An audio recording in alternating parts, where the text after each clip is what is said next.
जैसे रहते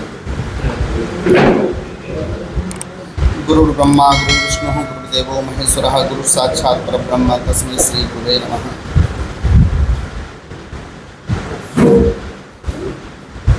आज महेंद्रगढ़ पर एक विशेष अनुष्ठान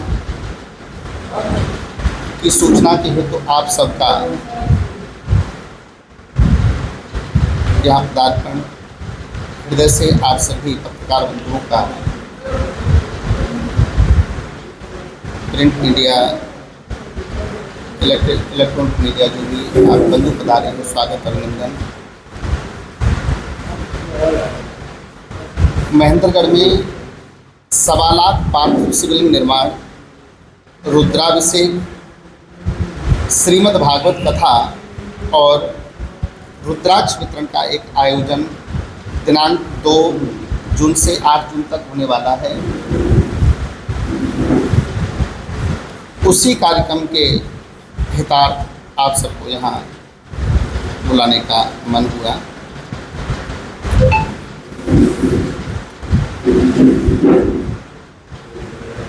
महेंद्रगढ़ में पहली बार ऐसा आयोजन, यद्यपि धर्मनगरी जहाँ तक हमने सुना था बहुत धार्मिक आयोजन यहाँ हमने सुने। हमारे श्रीमान मेहता जी से चर्चा हुई तब पता चला कि अक्सर कथाएं आदि होती रहती हैं, धर्म के कार्य होते रहते हैं महेंद्र की पावन धरा पर। उन कार्यक्रमों से इस कार्यक्रम में कुछ भिन्नता थी। उस भिन्नता को सबको बताने के लिए आप लोगों को हम माध्यम बनाना चाहते हैं।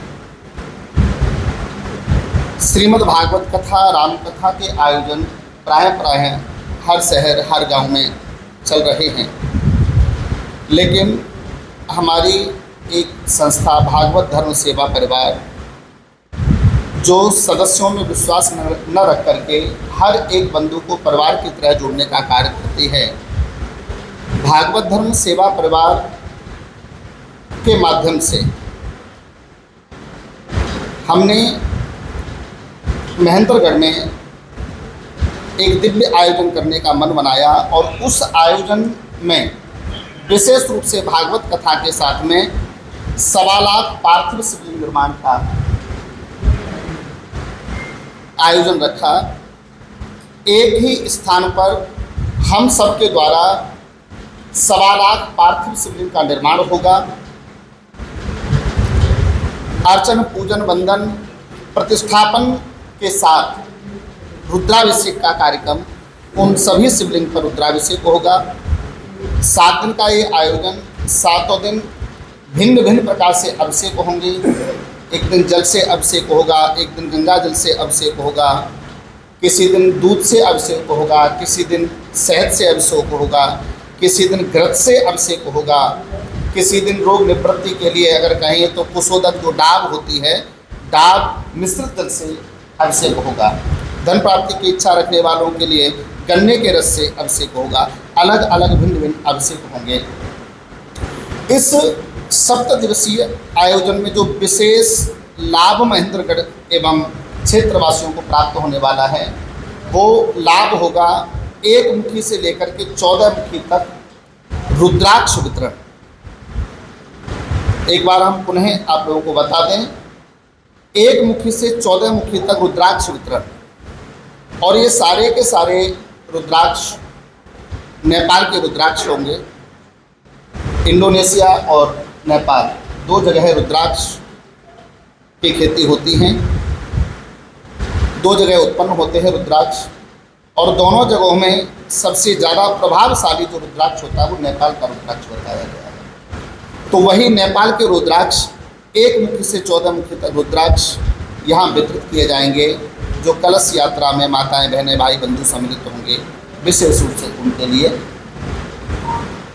और विशेष बात, उन रुद्राक्षों का कोई शुल्क भागवत धर्म सेवा परिवार या यहाँ आयोजन कमेटी किसी से नहीं लेगी, बिल्कुल निःशुल्क सेवा भाव से वो रुद्राक्ष प्रदान किए जाएंगे। उसके साथ में श्रीमद् भागवत कथा का आख्यान होगा। ये 7 दिवसीय आयोजन का सूक्ष्म मैंने वर्णन आप लोगों के सामने किया है। ये आयोजन भागवत धर्म सेवा परिवार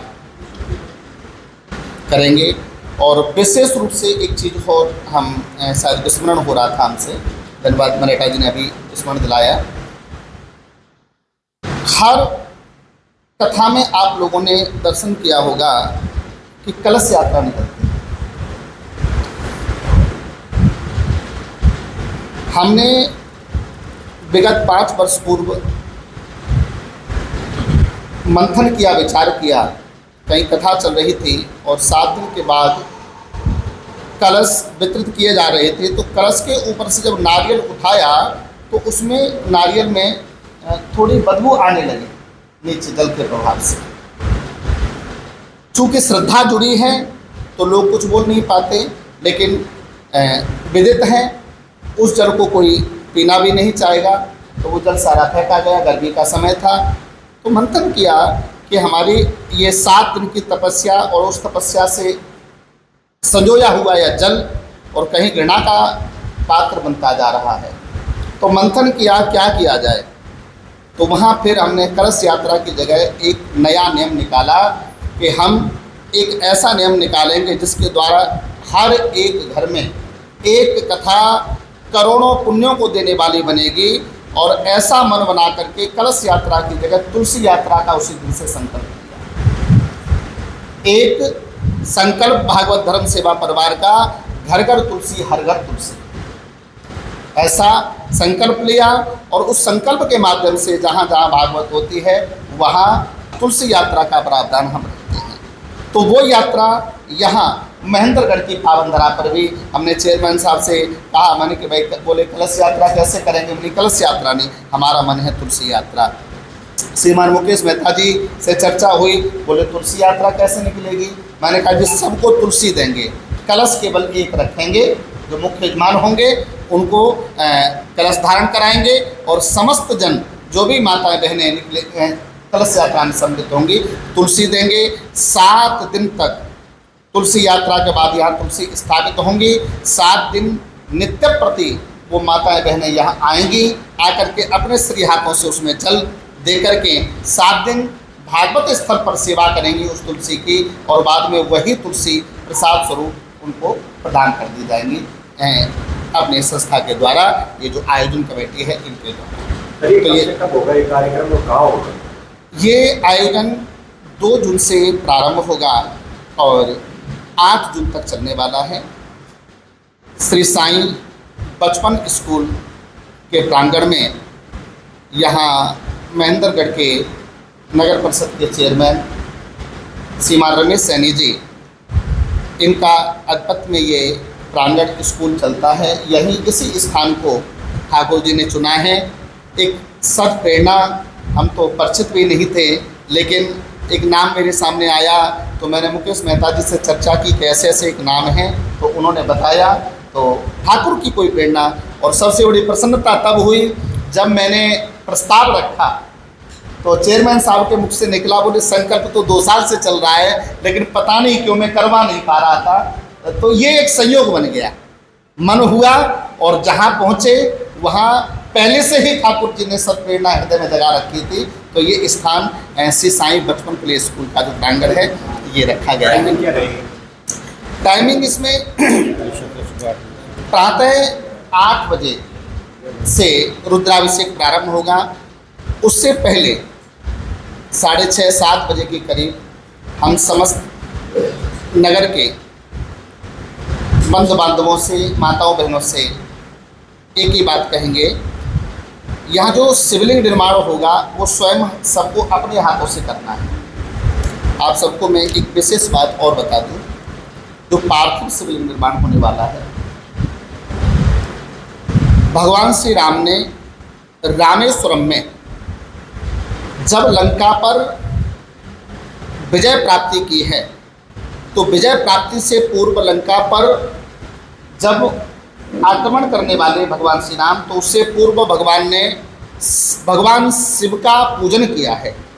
और भगवान शिव के पार्थिव स्वरूप का पूजन किया है। जो पार्थिव शिवलिंग निर्माण यहाँ होने वाली हैं, वही अपने हाथों से भगवान श्री राम ने पार्थिव शिवलिंग का निर्माण किया और उसका पूजन किया, और पूजन करने के बाद लंका पर विजय को प्राप्त किया। तो वही शिवलिंग यहाँ निर्मित होंगी।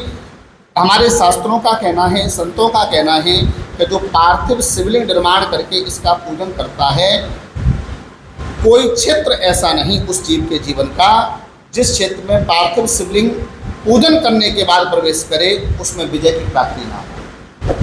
अर्थात हर एक क्षेत्र में, हर एक कार्य में विजय की प्राप्ति होती है। तो वही शिवलिंग का निर्माण 7 से लेकर के 8 बजे तक शिवलिंग निर्माण सभी लोग करेंगे स्वयं अपने हाथों से, और 8 बजे से विद्वत आचार्यों के द्वारा काशी सीधा वृंदावन के विद्वत आचार्य यहाँ आएंगे, उनके द्वारा रुद्राभिषेक प्रारंभ होगा। 11 बजे तक रुद्राभिषेक चलेगा और शाम के सत्र में 3 बजे से लेकर के 6 बजे तक श्रीमद् भागवत कथा का आख्यान।